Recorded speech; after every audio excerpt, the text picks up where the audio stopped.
Welcome to the Smart Money Show, the show that unpacks the smartest way to grow your money across the world. Today, we are flying into the beating heart of Nigeria, Abuja. Whether you're a local or a foreign investor looking to enter Africa's largest economy, these episodes break down how to invest in Abuja, the capital city of Nigeria. Abuja is not just the administrative capital of Nigeria, it's a rising economic powerhouse with a population of over 3.5 million and growing. It is safe, planned city layout. It is a strategic government-backed infrastructure, and it has a high return on real estate and land banking. It has a strong demand in housing, hospitality, and agriculture. Yes, foreigners can invest in Abuja. It is open to local and foreign investors through the NIPC.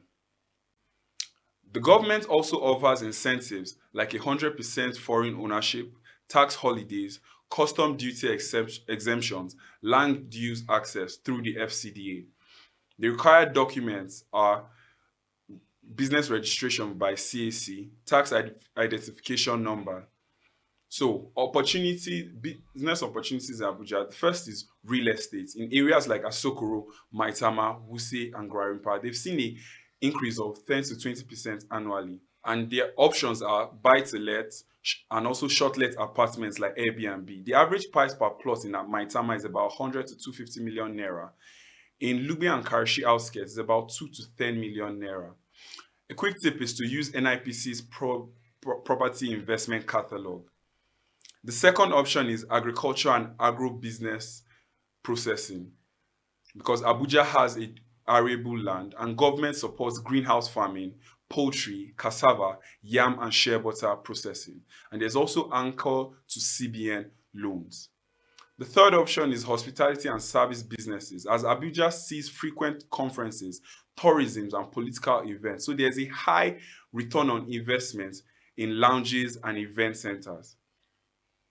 So here's a step-by-step guide to buying land in Abuja. You verify the title at FCDA, you conduct site inspection, you visit the land and assess the infrastructures, negotiate and sign an offer letter, then process your C of O or R of O. You perfect the title and pay stamp duty too. So how to set up your business in Abuja? You register with CAC, you get your TIN and register for value-added tax at FIRC, you open a business bank account, and you apply for local council permits if operating retail or hospitality industry. Common profitable businesses are fast food chains, daycare or nursery schools, solar and borehole installation due to poor power grid supply, and also logistics and delivery businesses because of the e-commerce spring forth in Abuja.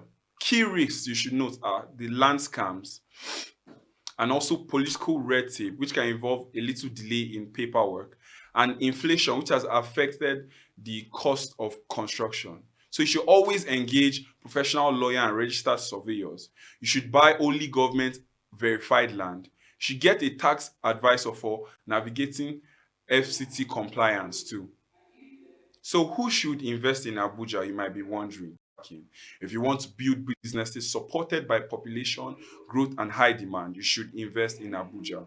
So go on over to the FCDA website and the NIPC website to get started. Remember, you don't need millions to start. You just need the right information. Abuja awaits. Make your move. Invest smart. Invest now.